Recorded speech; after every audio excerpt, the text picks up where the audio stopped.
Happy to be here today. I want to thank Beth Ann for inviting me here today. Boy, we really got off to a fun start. We started off with emergencies, and now we're going to talk about fraud. It's like shooting Old Yeller in the first chapter. Ooh, spoiler alert for a 50-year-old book. I'm going to stand out here so I can see if I'm on the right slide without getting whiplash standing up there. So what Beth Ann wanted me to come talk to you all today about today is limiting financial fraud against municipalities. Now, a lot of what I'm going to talk about isn't limited to municipalities because fraud affects all companies and all people. And I suspect if I ask for a show of hands, which I won't do, of your cities, how many of you have experienced some type of fraudulent activity, whether it's check fraud or ACH fraud or wire fraud or employee fraud or whatever. I suspect I'd see a lot of hands. I know over my years, as she said, 14 years, I was at Lester, Loving, and Davies in Edmond. Did a lot of work for OMAG with my former partner, Andy Lester, John's colleague now, wherever John is. And did a lot of work for individual cities, including the city of Edmond. So, and then over the years at Spirit Bank, I've definitely seen a lot of fraud that affects a lot of people, but in particular, I've seen municipal fraud. So I suspect you all have had to deal with that too. So that's kind of why we decided we were going to do this today. So, okay, this is the obligatory disclaimer. I'm not your lawyer. This isn't legal advice. Spirit Bank doesn't know I'm here, much less what I'm going to say. So this is all hopefully informational. This is the agenda for the day. The agenda, we're going to start off with some fraud statistics, just to kind of give everyone a nice flavor of the scope of fraud around the world, around the country. We're going to talk about some real-world fraud cases, including some municipal cases, some of which might seem familiar to you if you've had to deal with these kind of issues. We're going to talk some red flags. These are the kinds of things that as a city attorney or someone representing a city or a city finance director, the mayor, these are things that don't necessarily mean there's fraud, but they ought to make your ears perk up. They may warrant some additional investigation, a second look. And we're going to talk about fraud controls. These are things that in your organization you can do to try to limit your liability for fraudulent activity against your city. And then finally, because we're a legal conference, I guess, we're going to talk a little bit about everyone's favorite subject, Uniform Commercial Code. And we are not going to do a deep dive because I want everyone to stay awake, at least to the end of this. And so we're going to talk about specifically parts of the code that define where fraudulent liability is going to end up landing. And I'm going to give you some tips to try to help you have that landing spot somewhere other than your client. So start with fraud statistics. This is my fraud tree. Now, I'm going to give you a second to memorize everything on here. There's going to be a quiz later on all of these. By the way, if you can read most of these, you have better eyes than I have. The point to this is really just to kind of outline that each of these boxes is a different type of fraud that can be perpetrated. If you look across the top, the big boxes, that's the kind of the three top level categories, and everything else kind of falls between them. Corruption, that's your employee fraud, bribery, extortion, that kind of thing. Asset misappropriation, you can see it runs down to all those little boxes at the bottom. That's everything from theft of cash, misuse of assets, billing schemes, payroll schemes, those kinds of things. And then the last one over there, financial statement fraud.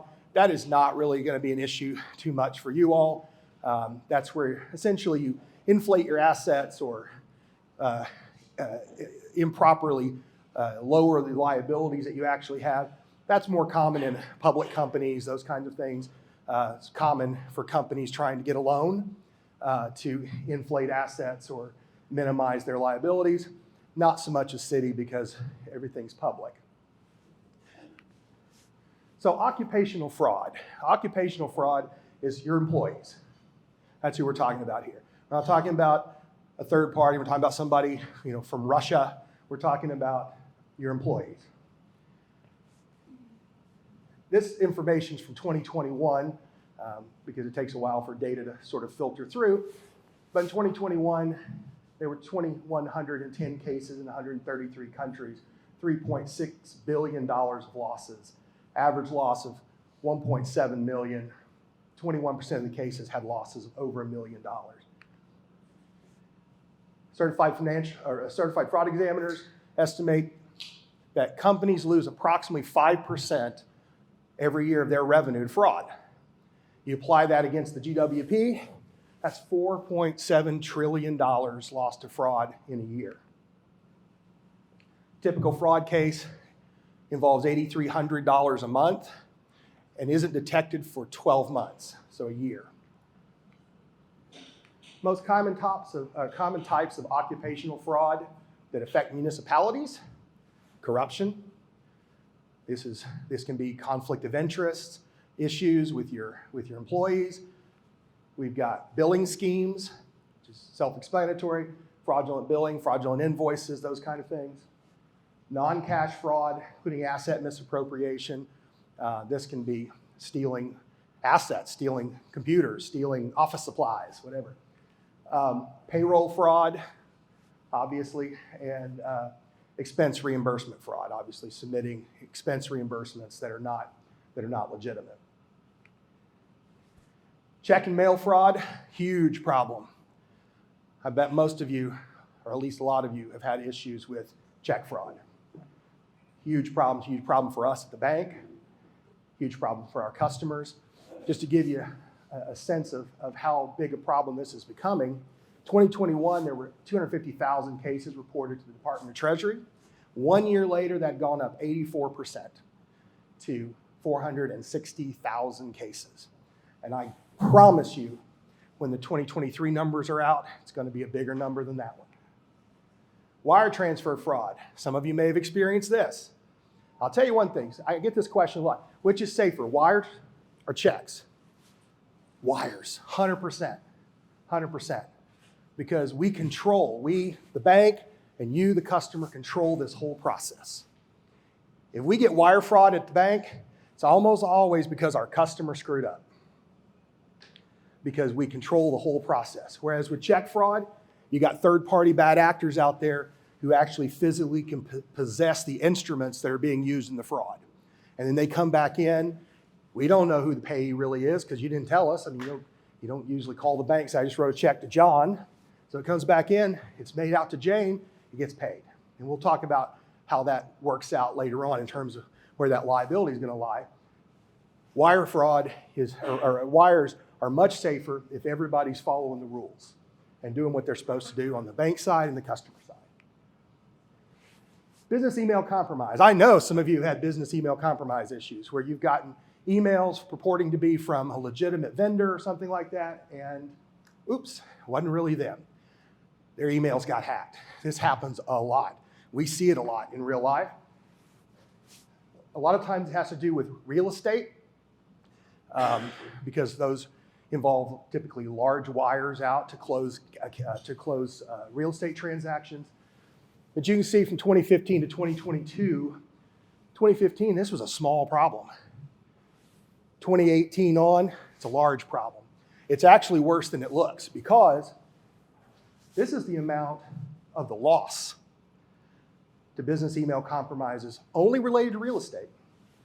Went from 8.8 million up to 446 million in 2022. And again, the numbers are higher now. Big problem. Fraud losses to government entities. This is good information. Half of all fraud that government entities have is related to either a lack of controls or someone able to override the controls you do have in place without detection.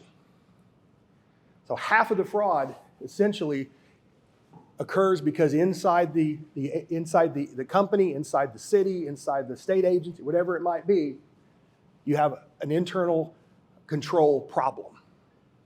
Asset misappropriation represents 86% of the fraud in 2021. median loss of 100,000. That balloons to 800,000 if the fraud is able to go undetected for 5 years. I thought these statistics were interesting. The average loss to government agencies across the board is higher than corporations. Government agencies do a poorer job of managing their internal fraud risk. Interestingly enough, local government fraud is 123% higher than state government fraud. So cities do an even poorer job than other government entities and corporations in managing their internal fraud risk. And I suspect that that's because in terms of regulation, there's fewer internal control issues that they deal with, audits and those kinds of things. Average dollar loss is similar, whether the government had fewer than 100 employees or more than 10,000. 10,000 with an extra zero to emphasize it.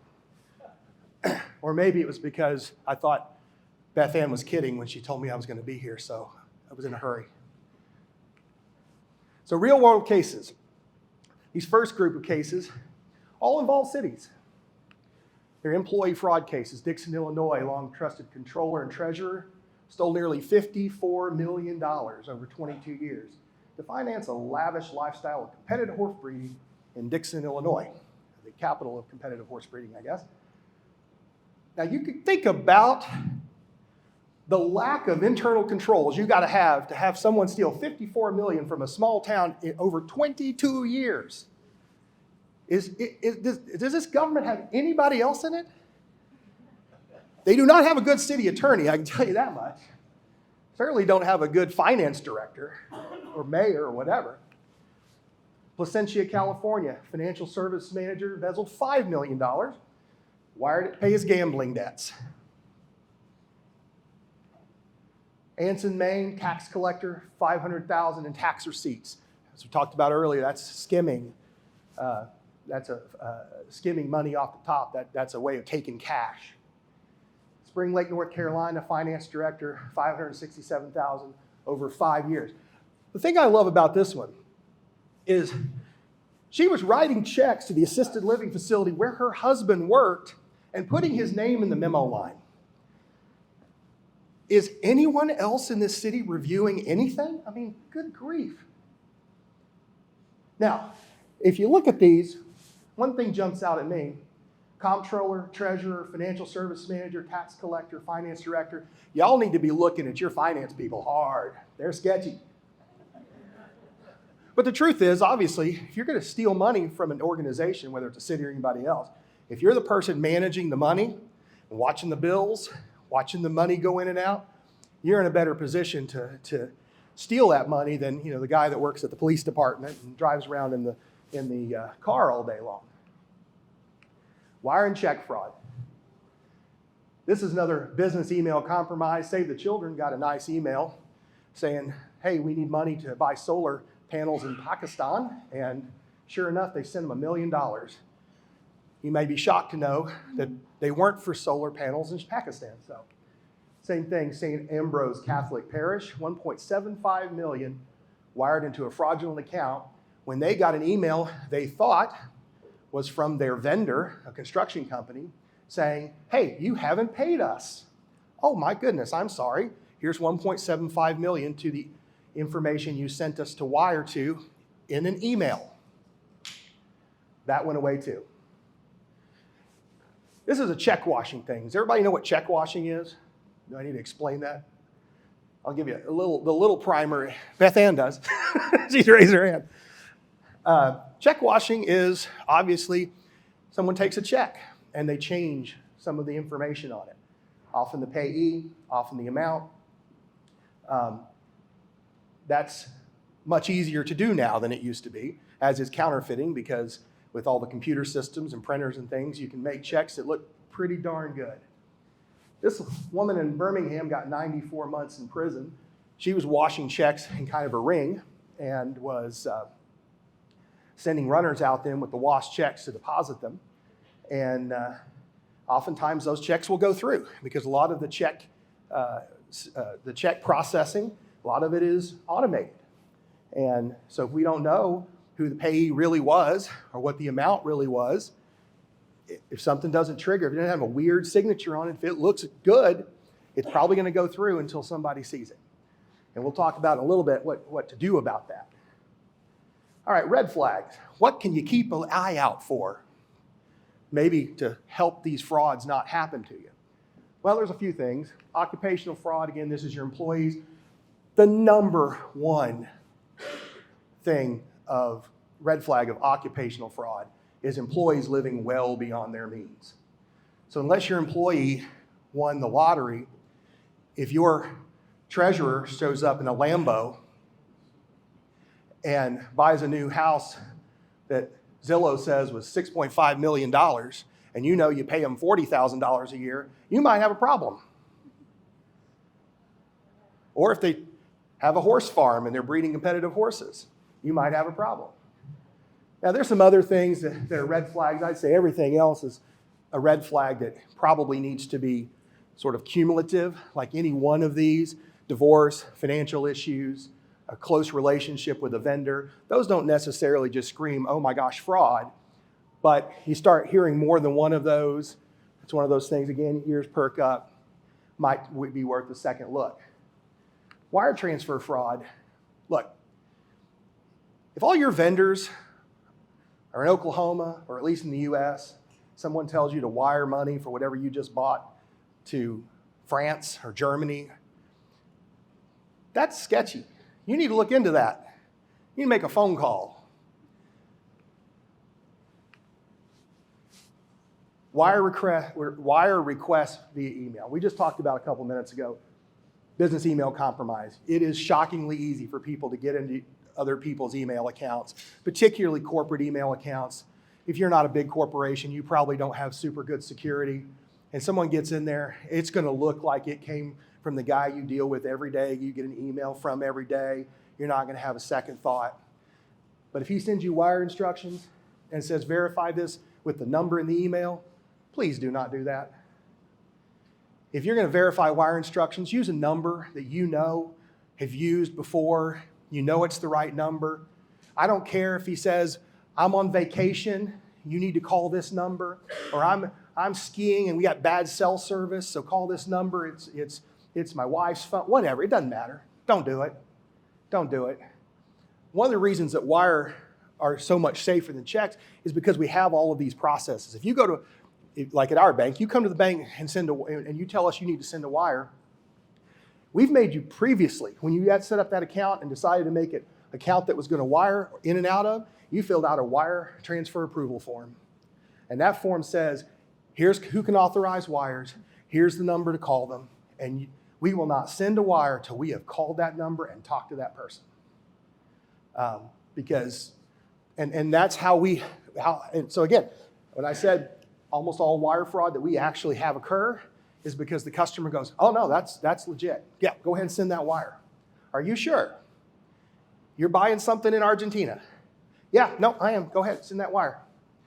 Seriously, we don't think you should, because we looked at the address on the wire and it came up to be a pizza joint in New Jersey. No, seriously, go ahead and send that wire. Seriously, I've had a case almost exactly like that, and we did not send the wire. We just said, I'm not sending it, close your account.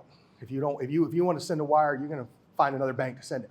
They transferred their money to another bank and presumably sent that wire. So I don't know what happened, but it wasn't our fault. And this is the other thing I mentioned earlier. Wire transfer requests, it includes updated wire instructions. It is possible for wire instructions to change, but if it changes, you better look real hard and do a bunch of due diligence to make sure that it was supposed to change. And that happens a lot.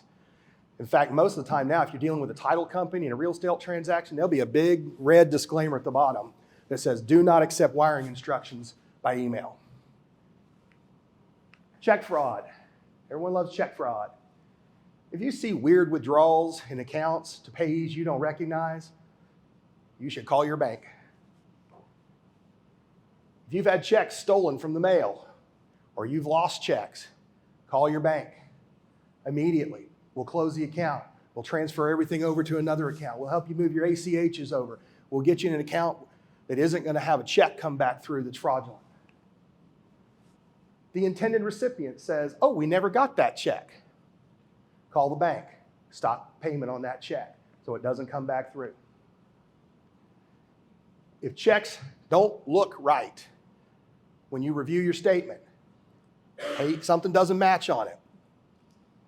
One of the things I've seen is that if you think about a check, there's numbers in the date box, there's numbers in the amount box, there's handwritten words in the payee box, and there's handwritten words when they write out the amount of the check. And sometimes people will go in and wash just the payee, and they'll write a new payee in, but it won't look like the same handwriting that wrote the amount of the check. Or they'll go in and change the amount of the check, but the numbers they use don't look anything like the ones that are in the date. You know, some people make a 4, like a bowl, and some people make it with a diagonal. Those should match. If you see 2 different ones, you've got a problem. Call your bank. The signatures don't look right when you look at your checks, your statement. Call the bank. Again, if the handwriting looks like more than one person wrote on that check for some reason, call the bank. So those are the red flags. So we talked about the scope of the problem, which is huge. We talked about things that you can just kind of in advance be keeping an eye out for. Now we're talking about some of the things you can do to try to stop it. So I've got a little fraud risk management control chart here. Remember what I said at the very beginning earlier, many slides ago. 50% of all fraud at municipalities is because of either a lack of internal controls and procedures or the ability for someone to override those controls without detection. These are the kinds of things you can do to stop those things from happening. Create procedures. You need separation of duties. Like I said, if anybody else had been tasked with overlooking what that horse breeder was doing, they wouldn't have been able to steal $54 million over 22 years. No one apparently was looking. You have to separate the duties. Review transactions before they go out. That means make sure your wiring instructions are correct. Make sure your checks were written correctly. The amounts are correct. The pay is correct. All of that thing is correct before it goes out. And then audit and reconcile them when they come back. Review your statements. Make sure that the checks and the wires and everything that went in and out is what you sent out the first time. You need to audit and reconcile those. And then educate your employees on the kind of things we talked about. Make sure they understand what kind of red flags they need to keep an eye out for. Because the best way of determining or finding employee fraud is usually other employees. Someone saw something that didn't make sense. And I don't know if you guys have, we have reporting procedure, we have whistleblower procedure, we have an anonymous hotline, we have all that kind of stuff. So if employees see something, they can let us know. Because we want to catch a fraud on the front end, not the back end. We don't want it to be 20 years later when we realize $54 million has been taken out. Internal controls. Review access privilege. Don't give people access to things they don't need. If you got 2 main check signers, don't have 5 people on the signature card. If you have a checkbook that you use, don't let anybody have access to it that doesn't need to write checks on it. Limit authorization, same kind of thing. Pigeonhole people into the things that they need access to. If it's something can be used as an instrument of fraud, don't let anybody have access to it that doesn't need it. Safely store materials. Don't leave your checkbooks laying out in a public room that 40 people walk through every day. Have them locked up. Have them with limited access. And then have a plan B. If there is a problem, know how you're going to respond to it. I think that was essentially part of the topic of the first presentation. If something goes wrong, know what you're going to do about it. Internet safety. This is just kind of IT stuff. Keep your passwords, keep your systems up to date, use firewall, limit administrative passwords, train your employees not to click on links in emails. That's just basic stuff. Check fraud specifically. One of the things you can do if you have multiple accounts is use a different colored check for each account. Makes it a lot easier to track when they come back in which account might have an issue. Store checks securely, I mentioned that. Stay in touch with your bank.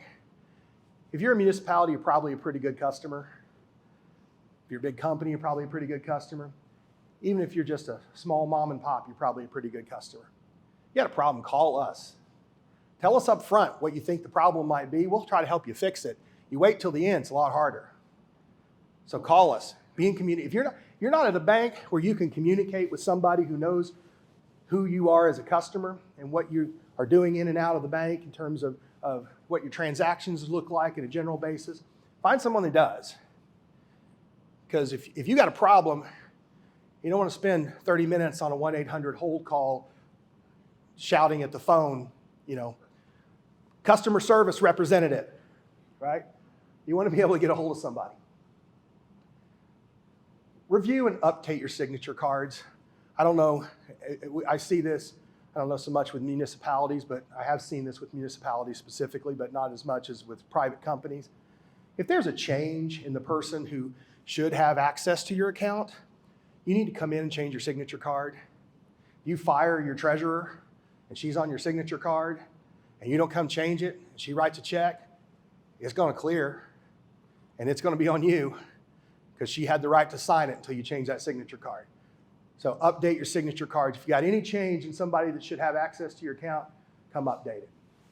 And then just a few things tool-wise in terms of things that you can use to try to help you manage fraud. Of course, accounting tools, internet and mobile banking. Again, go online, check your accounts daily, if not daily, at least regularly. The sooner you see something, the better off you are. The chances of us recovering something are much better when we hear about it quickly, because you wait a couple of weeks, it's gone. It's gone most of the time. And then I'm going to talk a little bit about Positive Pay and ACH Alert. And these are products, they're put out by Fiserv, which is a core system that some banks use. Other core systems like Finastra and others, they use similar products. So even though I'm giving you the information about two specific ones, most banks that you would be dealing with will have something that's similar to this, does the same thing. And these two tools can virtually eliminate both ACH fraud and check fraud. So we'll talk about these fraud tools a little bit. Positive Pay. So what is Positive Pay? Positive Pay is a system where you as the customer upload essentially a comma-separated value file each day, or at least each day that you write checks. So if you only write checks once a week, you'd only do it once a week. If you have accounting software, it will oftentimes export this information pretty much for you. If not, then hopefully if you don't use accounting software, you're not writing a whole lot of checks. But you put the information in, and it's going to have the basic things that you would see on the front of a check. It's going to have a field for the check number, the date, the payee, the amount. And what happens is you upload that file, and then this system is automated. So when a check comes back in, it's going to scan, pull that information out of the check, it's going to compare it to your file, and if it doesn't match 100% across the board, it's not going to pay that check. You're going to get an alert, and you're going to get a phone call. Hey, this check came in. It says da-da-da-da-da. That's not what your file says. And you're going to be able to say, no, we didn't write a check to Snoop Dogg. So you're going to be like, okay, we won't pay the check. So there's no loss. Nobody got a loss. That's great. We like that. Now, in full disclosure, it is a little bit of work on the customer end, because you do have to put together and upload that file. That may be pretty automated if you've got accounting software that'll do most of it for you. You can type it into an Excel file basically pretty easily, because it's only a few fields, but it will require you to do it, and that means you got to have somebody tasked to do it, and that means you got to have someone to back them up if they're not available, because guess what? You don't submit the file, and the check comes back through, it's going to clear. So you got to submit the file. I don't know about all the banks. At Spirit Bank, we do not charge for this service. So if you're willing to do it, we'll put it on there for free. Our people come out and train your people on how to set up the system, how to manage the system, how to upload the file, all that stuff. And it's a free service because it helps prevent fraud. And that's good for all of us because we'll talk about a little bit, fraud often lands on us if there's a problem. ACH alert, this is a similar product. It's actually much easier. I'm told by our commercial client services that this is literally their favorite product because A, it's easy, B, it's free. It doesn't require pretty much any work from the customer side, and it virtually eliminates ACH fraud completely. All you do here, and by the way, all this is in the materials so you can read them in greater detail, and you can go back and review that fraud tree in great detail too if you want. All you do here is if you've got regular ACH vendors that are going to be pulling out on a regular basis, you just tell us who they are, we put them on a whitelist. That means when they ACH, it goes through. If there are specific people you don't want to be able to ACH, specific companies, maybe you have an old company that you've had problems with, you don't want to be able to pull any more money out, you tell us, we put it on a blacklist, it's going to get blocked every time. Anything else, if it comes in, any ACH that isn't on the whitelist or the blacklist, it's going to create a notification. You're going to get a notice. We're going to get a notice. We're going to have a phone call. We're going to tell you what it is, who it's from, the amount, everything else, and you're going to say, pay it, don't pay it. That virtually eliminates ACH fraud if everybody's communicating like they're supposed to. So again, and most banks should have something that it may not be called ACH alert, but it's going to do the same thing. And I'm telling you, there's almost no reason not to sign up for this if you have an account, because at least at our bank, and I suspect most banks, because we like to prevent fraud because a lot of times we pay for it. It's probably free, and it requires almost no work on your part. So if you don't have it, look into it. All right, now what you've all been waiting for. Uniform Commercial Code.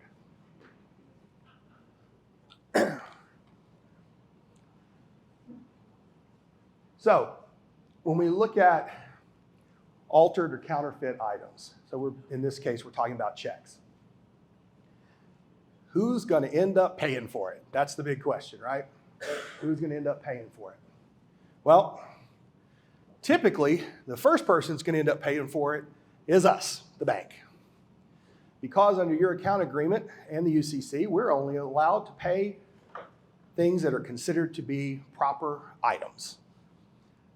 An altered check, a counterfeit check, these are improper items. We're not allowed to pay them. If we do, for the most part, we have to credit that back to your account. Now, there are caveats to that, obviously. Number one, if your negligence substantially contributes to the fraud, we may not be liable. So if you do something really stupid, it may be on you. Now, above us, so at the very bottom you have the payor customer. That's the account holder, right? We're the payor bank. We're the bank that holds the money that's going to pay the check. Above us is what's called a depository bank. That's the bank where the check was deposited. Above them is the fraudster who had an account at the depository bank. Now this chain under the UCC basically works up and down. So in an altered item where the payee or something has been changed on a check or the amount's been changed, the fraudster is going to be liable to the depository bank because that's the bank who has the closest relationship and theoretically is the one who is in the best position to determine that there's a problem with that check for their customer. Then they're liable to us. They're liable to us because they have transfer and presentment warranties under Section 3416 and 3417 that say that if you've got, for example, a fraudulent endorsement, which is what it would be if the payee was changed, you violated that warranty, you're liable to us. And then as I said, typically, we're going to be liable to you. Now, if it's a counterfeit check, So it's not a legitimate check. It was never written by you. It was never signed by you. It's not altered. It's just completely counterfeit. They made it up from scratch. There's no warranty from the depository bank, so that's going to fall on us, right? Because we can't look to them. We can't file a warranty claim on a counterfeit item. So we paid an improper item. It's counterfeit. We're going to typically have to credit you, your account, and we're going to eat that loss. However, and by the way, these next two slides, if there's one thing you should take away from today that will help you prevent fraud, or at least your liability for it, it's these next couple slides. Section 4-406 requires a customer to review their statement within a certain period of time, which is typically going to be set out in the deposit agreement with the bank. When you open the account, you're going to sign a deposit agreement, and that deposit agreement is going to say you have X number of days, might be 30, might be 60, to notify us of any fraudulent activity. If you do not do that within that time frame, you cannot assert against us that the item was altered. You cannot assert that there was a change in the amount. In other words, you're the one that's going to get landed on this time if you don't review your account statements and let us know of the problem within that time frame. The second is also important to know, and that is this. You can read it. The customer's unauthorized signature alteration by the same wrongdoer on any other item paid in good faith by the bank, if the payment was made before the bank received notice from the customer of the unauthorized signature or alteration, and after the customer has been afforded a reasonable period of time not exceeding 30 days in which to examine the item or statement of account and notify the bank. I'm assuming that's clear.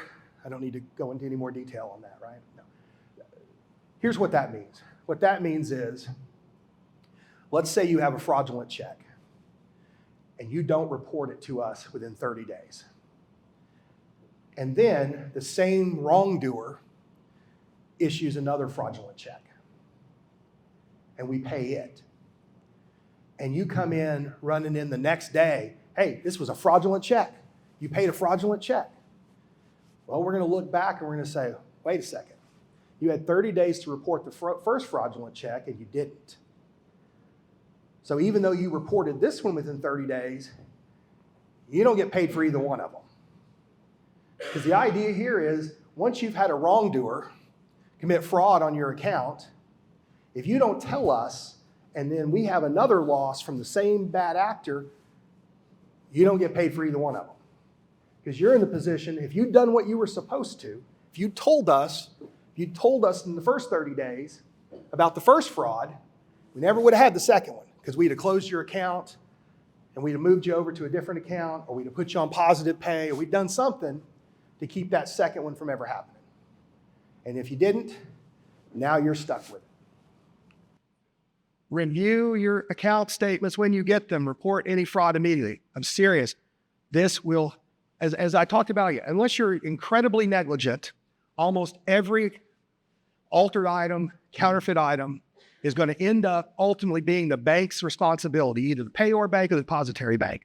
The one big exception, the one huge exception, if you don't report it to us within the time that your account agreement says you have to after getting your statement. So review your statements when you get them, check everything, check the payee line, the number, the amount, make sure everything matches, just like we would have if you were on positive pay. The computer will do that. If you're not on positive pay, you got to do it yourself and let us know. Because that's the one thing that will really drop liability on you as opposed to the banks, is not telling us about this. Okay. Uniform Commercial Code as it relates to employee fraud. And this again is still related to checks for the most part, but a person who in good faith pays an instrument, if the employer entrusted an employee with respect to that instrument, the employee makes a fraudulent endorsement of the instrument. The endorsement is effective as it was made in the name of the person. Two things in there, definition-wise, you need to know. An employee includes independent contractors and their employees, so it's not just your actual employees.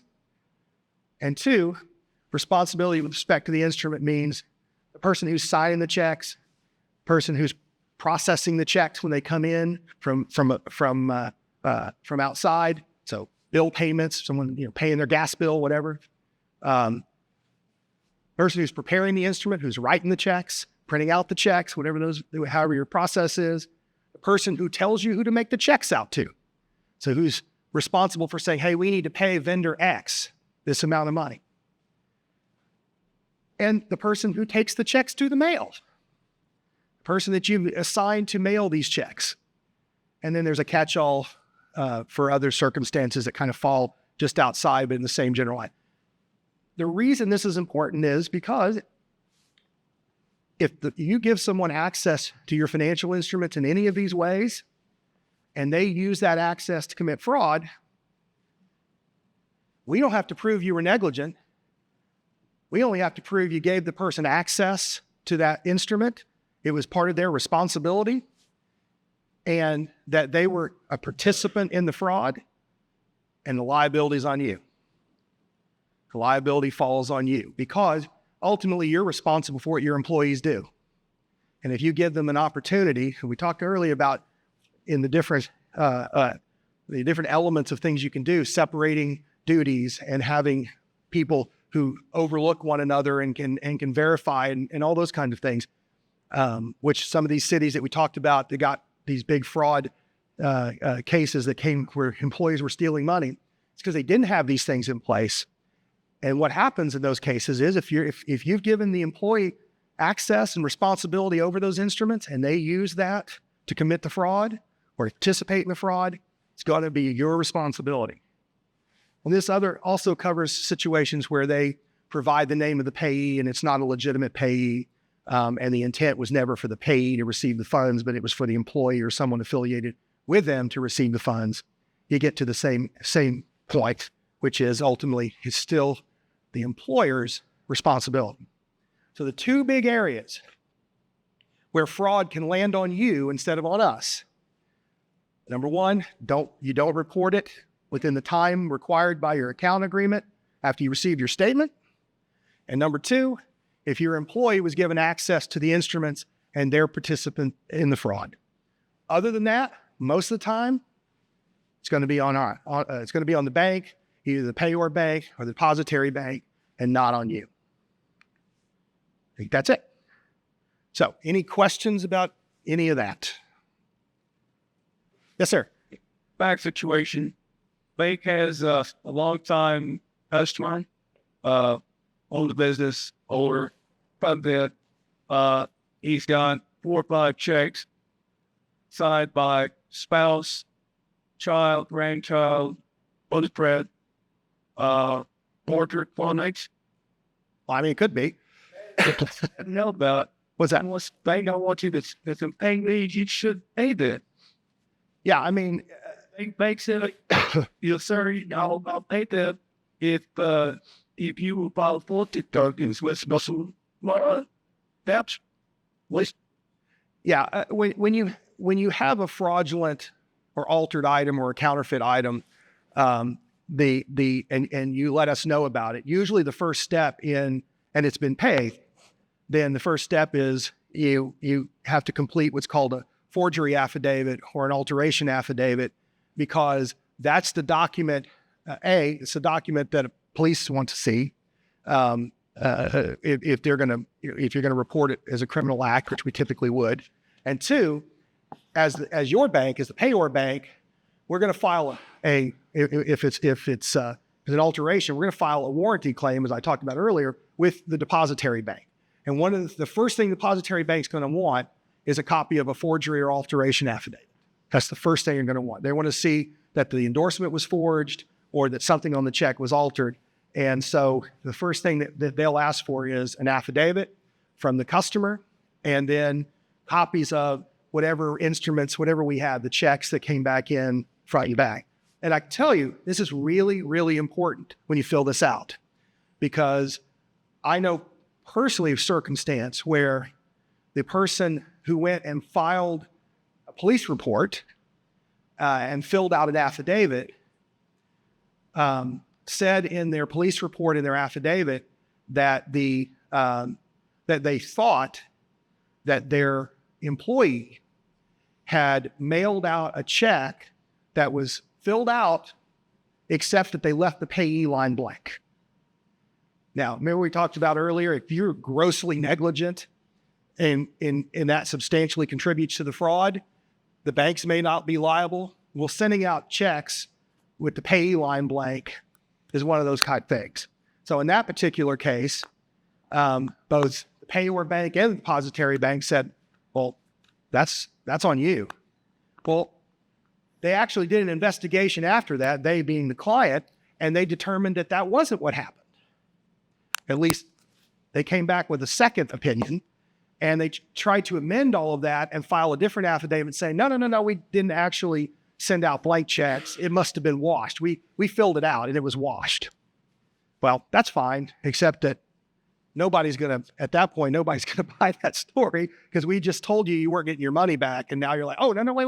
Well, here's what really happened. So when you fill those fraud affidavits out, when you fill out a police report, make sure you actually know what happened, have done your investigation internally, you know what happened before you sign those documents. Because once you sign them under oath and we start sending them out to other banks and whatnot, you're not going to be able to undo it very easily. So make sure that you do that.